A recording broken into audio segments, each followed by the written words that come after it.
The envelope in my hand was marked, "Urgent boardroom delivery," but my brother wasn't going to let me through the glass doors. Trevor stood with his arms crossed, his expensive suit fitting perfectly, his expression a mixture of amusement and condescension. "What are you doing here, Kyle?" he asked, though his tone suggested he already knew and found it hilarious. "Delivery for the board meeting," I said, holding up the envelope. "Mr. Patterson in legal said it was time-sensitive." "Right. The mailroom guy." Trevor's smile widened. "Here's the thing, little brother. Board meetings are for actual executives. People who make decisions. Not for people who sort envelopes and push mail carts. I just need to drop this off. Give it to me. I'll make sure it gets to the right person." He held out his hand expectantly. "Mr. Patterson specifically said to deliver it to the board directly. And I'm telling you that you're not walking into that boardroom looking like that." Trevor gestured at my simple button-down shirt and khakis, the standard uniform for facilities staff at Harman Industries. "Do you have any idea who's in there?" "The executive team. Major shareholders. Our biggest clients. They don't need to see the help wandering through important meetings." Behind him, through the glass walls, I could see the boardroom table. My father sat at the head, looking every inch the CO he'd been for 30 years. Next to him was Martin Sawyer, the COO, and around the table sat a dozen other executives and board members I recognized from company directories. "Trevor, this is marked urgent." "Then you should have brought it up faster." He plucked the envelope from my hands. "I'll take care of it. You can go back downstairs now. I'm sure there are packages that need sorting." Mr. Patterson said. "Kyle." Trevor's voice hardened. "I'm the VP of Corporate Development. You're a mailroom clerk. We're not equals here, and we're certainly not going to have a debate about corporate protocol in front of the boardroom. Go. Downstairs." I met his eyes for a long moment, then nodded. "Okay, Trevor." As I walked toward the elevator, I heard him mutter to someone behind him, "My little brother. Mom insisted we give him a job here. Can't handle anything more complicated than sorting mail, but what can you do?" The elevator doors closed on the sound of polite laughter. I'd been working at Harman Industries for 6 months now, ever since I'd returned from overseas. The mailroom position was temporary, or at least that's what I'd told myself when I took it. A quiet job while I figured out my next move. A way to stay under the radar. My family didn't know I'd come back to the States with money. Significant money. They didn't know about the tech startup I'd co-founded in Singapore 4 years ago, or about the acquisition that had made me and my partners extremely wealthy. They didn't know I'd spent the past 6 months quietly buying shares in Harman Industries through a network of shell companies and investment vehicles. They just knew that Kyle had finally come home after wandering around Asia for years, and that he'd needed a job, and that the mailroom was probably the best he could handle. My father had been skeptical about hiring me at all. "The company isn't a charity, Kyle. If you work here, you work. No special treatment because you're my son." I'd assured him I didn't want special treatment. Trevor, on the other hand, had been delighted. It gave him another opportunity to highlight the contrast between the successful son who'd risen through the ranks and the disappointment who sorted packages. My mother had been quietly embarrassed. "I wish you'd done something with your life, dear. Trevor is VP now. Your sister is a surgeon. And you're delivering mail." I'd smiled and told her the mailroom suited me fine. Back at my desk in the basement, I resumed sorting the afternoon delivery. My supervisor, Rita, appeared with a coffee and her usual kind smile.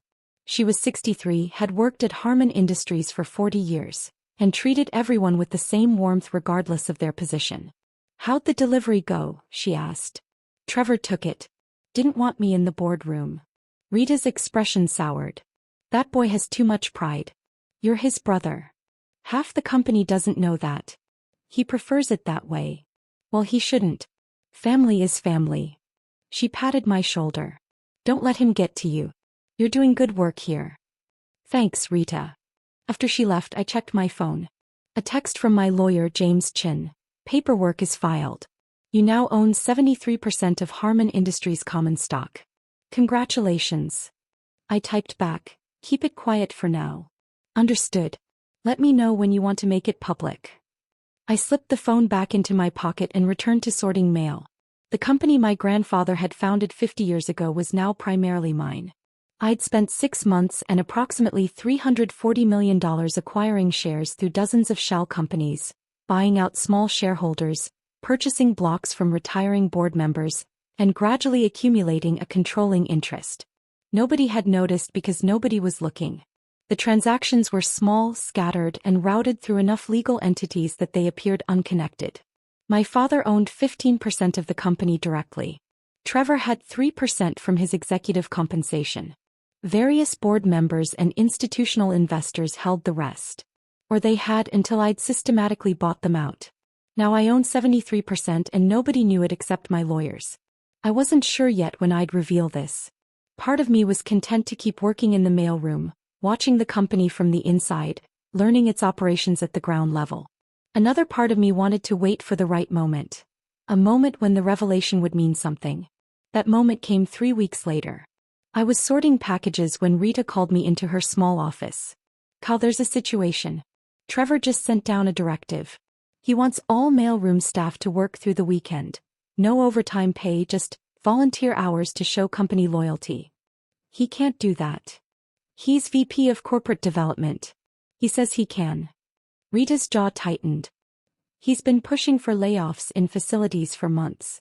Says we're overstaffed.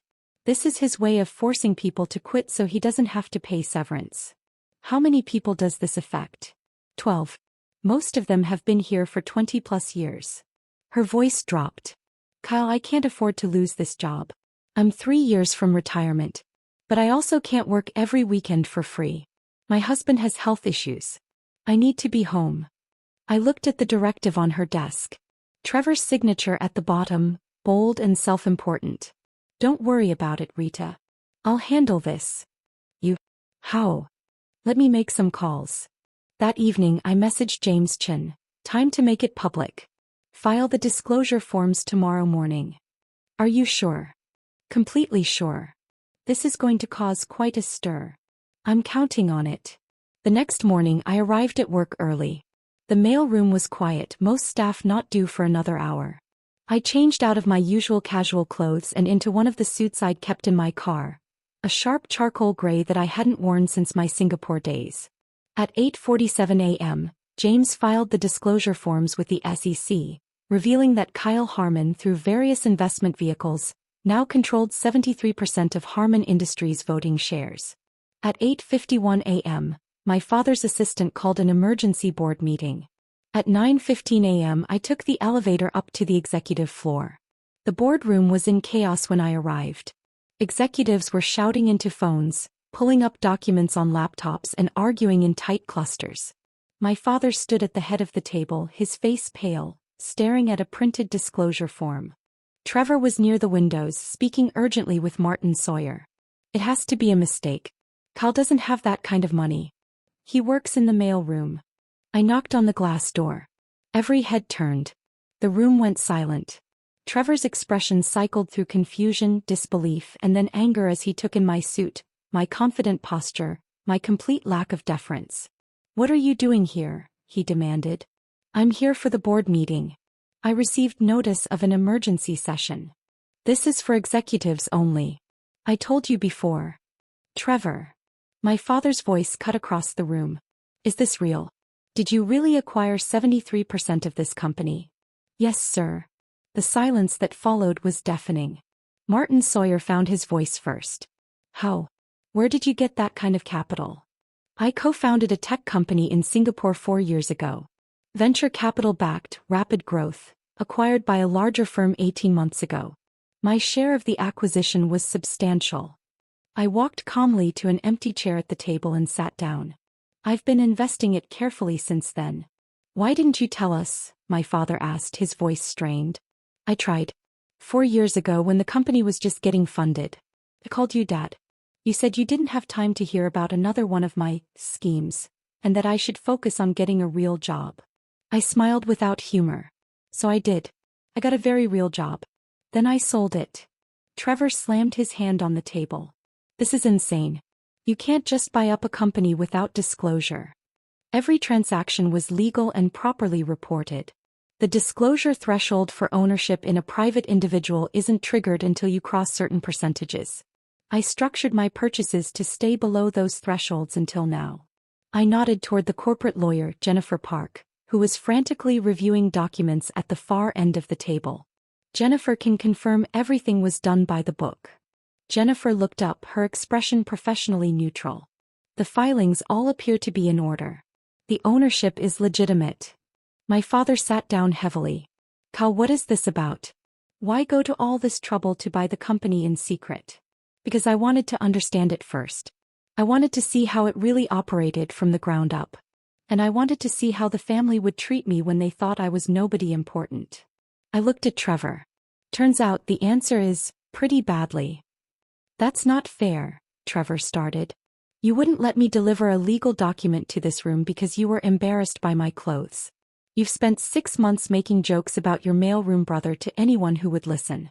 You just tried to force the entire facility's staff to work unpaid weekends so you could create justification for layoffs. I pulled out my phone and forwarded an email. That directive is cancelled, by the way. I just sent a company-wide memo. You can't do that. I own 73% of the company, Trevor. I can do quite a lot. My father rubbed his temples. Let me understand this. You've been working in the mailroom, living in that small apartment downtown, driving that old car. All of it was an act. Not an act. A choice. I like living simply. The apartment is comfortable, the car is reliable, and the mailroom gave me perspective. I met his eyes. I learned more about this company in 6 months downstairs than I would have in 6 years in an executive office. I learned that Rita has been here 40 years and knows every process inside and out. I learned that Marcus in shipping has ideas for optimizing logistics that could save us millions. I learned that Trevor has been systematically undermining experienced staff to replace them with cheaper contractors. Trevor's face flushed. That's business. We need to stay competitive. That's short-sighted cost-cutting that destroys institutional knowledge and employee loyalty. It's also stopping now. Martin Sawyer leaned forward. Cal, what exactly are your intentions here? Are you planning to take control of the company?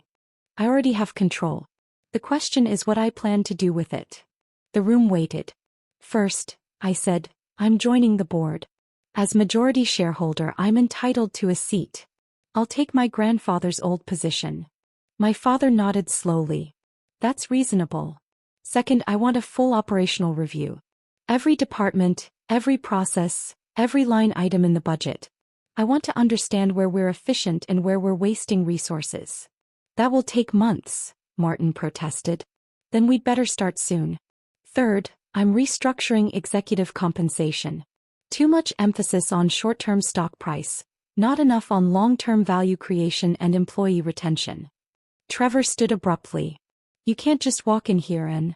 I can actually. That's what majority ownership means. I turned to Jennifer. I'll need you to draft new employment agreements for the executive team. Performance metrics tied to employee satisfaction, operational efficiency, and sustainable growth rather than quarterly earnings. You're going to destroy the company, Trevor said, his voice shaking with anger. You have no experience running a business at this scale. You made money on some tech startup. Congratulations. But this is manufacturing, logistics, supply chain. It's completely different. You're right.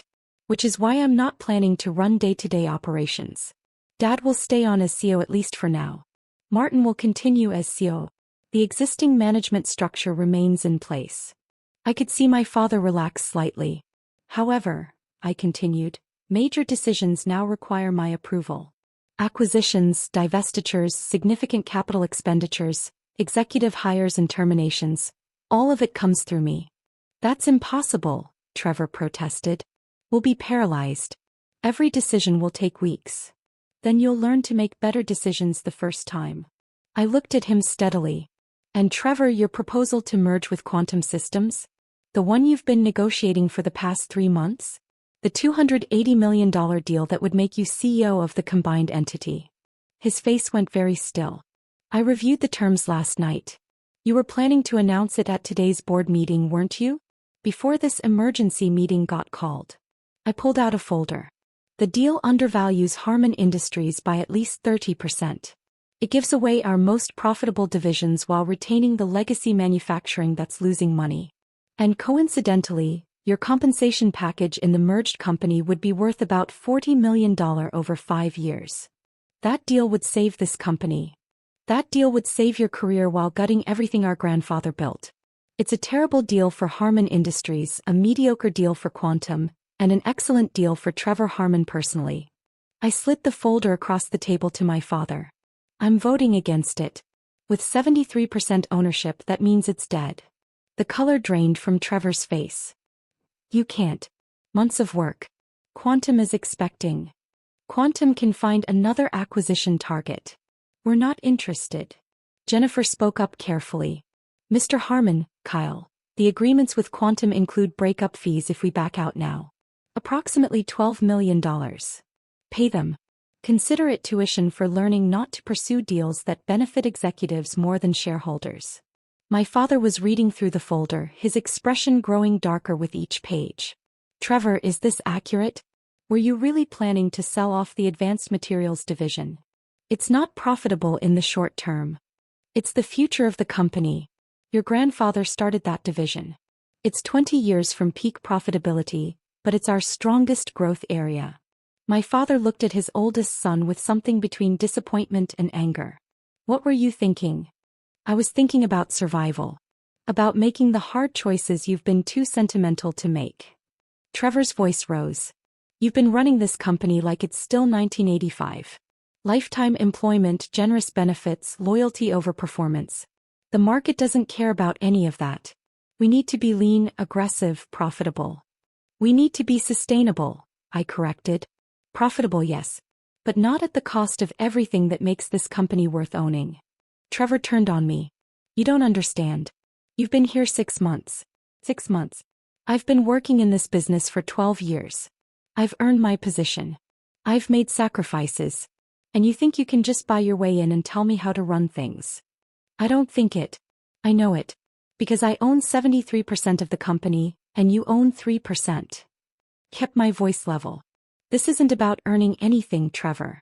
This is about legal ownership and fiduciary responsibility.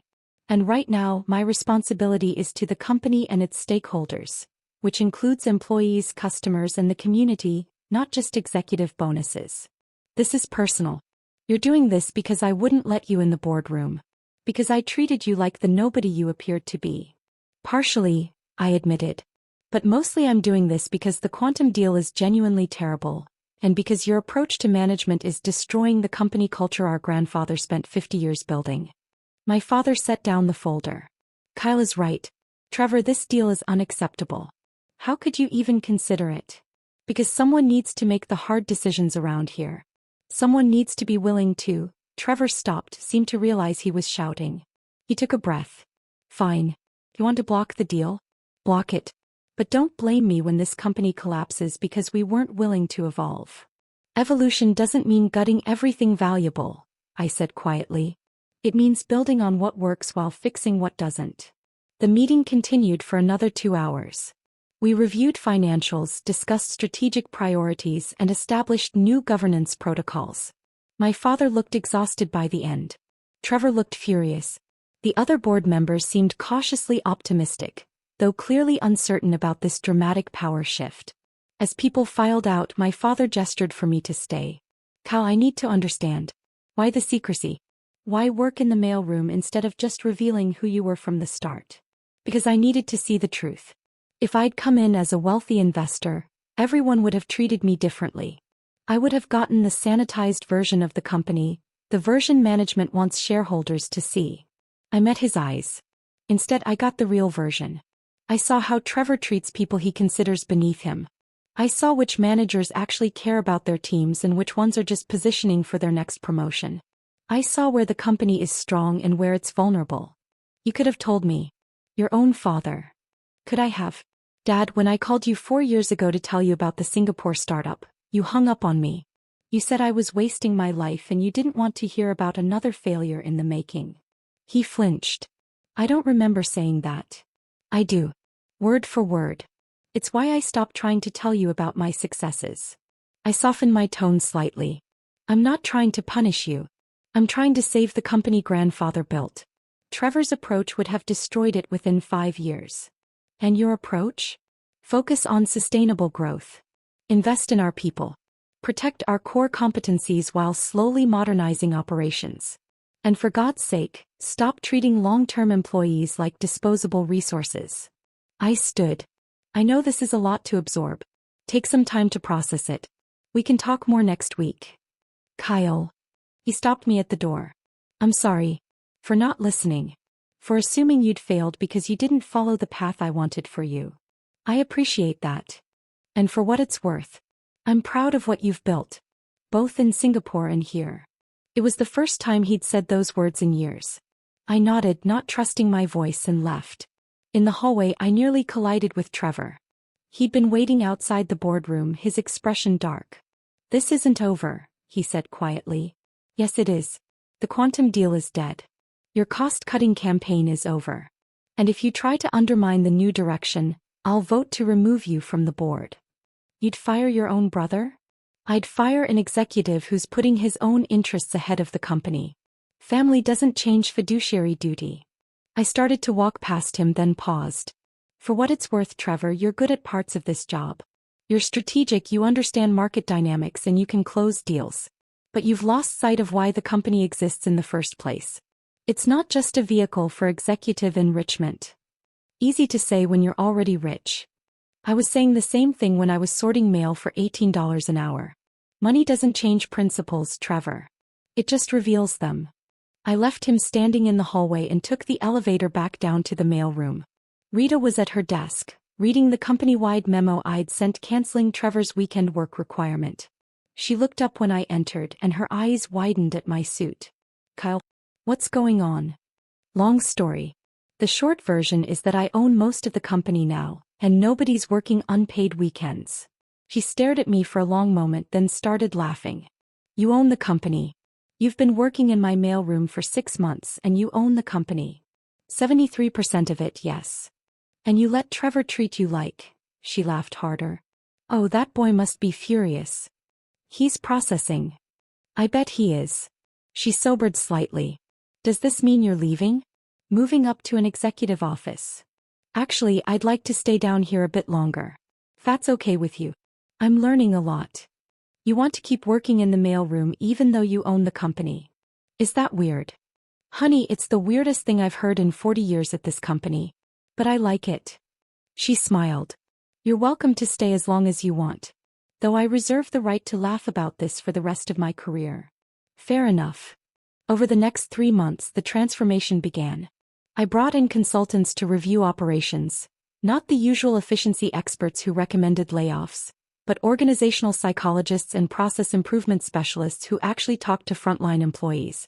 We discovered that Marcus in shipping had been right. His logistics ideas could save millions. We implemented them and promoted him to Director of Supply Chain Operations. We found that Rita's institutional knowledge of company processes was essentially irreplaceable. We created a new position for her, VP of Operational Excellence, with a mandate to document and optimize core processes before she retired. We restructured the Advanced Materials division, increasing investment and bringing in new engineering talent. Within a year, it would become our fastest-growing segment. And we killed the quantum deal, paid the breakup fee, and watched our stock price rise as investors realized we were serious about long-term value creation. Trevor stayed on as VP of Corporate Development, but under much closer supervision. To his credit, once the shock wore off, he began to adapt. He started spending time in the facilities talking to employees, learning the business from the ground up the way I had. At a board meeting 6 months after the revelation, he approached me during a break. I've been thinking about what you said. About principles and money, just revealing them. Yeah. You were right. I got so focused on climbing the ladder that I forgot why the ladder existed in the first place. He paused. I'm sorry. For how I treated you and for how I was planning to treat this company. Thank you for saying that. I want to do better. Actually build something sustainable instead of just optimizing for my next promotion. He offered his hand. Think you can work with me on that? I shook it. I think I can. My father retired as CEO a year later, after helping to establish the new strategic direction. The board offered me the position, but I declined. Instead, we brought in an external candidate with experience in sustainable manufacturing and a track record of valuing employees. I remained on the board, attending meetings in my usual casual clothes, often coming directly from a shift in whatever department I was studying that month. The other board members had stopped commenting on my wardrobe. At a family dinner 2 years after the revelation, my mother raised her glass. A toast to Kyle, who proved that success doesn't always look the way we expect it to. And who taught us all a lesson about assumptions, my father added. Trevor smiled wryly. And who will never let me forget the time I wouldn't let him into a boardroom because he was dressed like mailroom staff. To be fair, I said, I was mailroom staff. You were the majority owner dressed like mailroom staff. There's a difference. Is there? I was doing the same work either way. The ownership didn't change who I was or what I contributed. My father nodded slowly. That's the point, isn't it? The work mattered regardless of who owned the company. We just couldn't see it until you forced us to look. Exactly. I still keep an office in the mailroom. Rita is my VP of Operational Excellence now, but she still stops by with coffee and stories about the old days.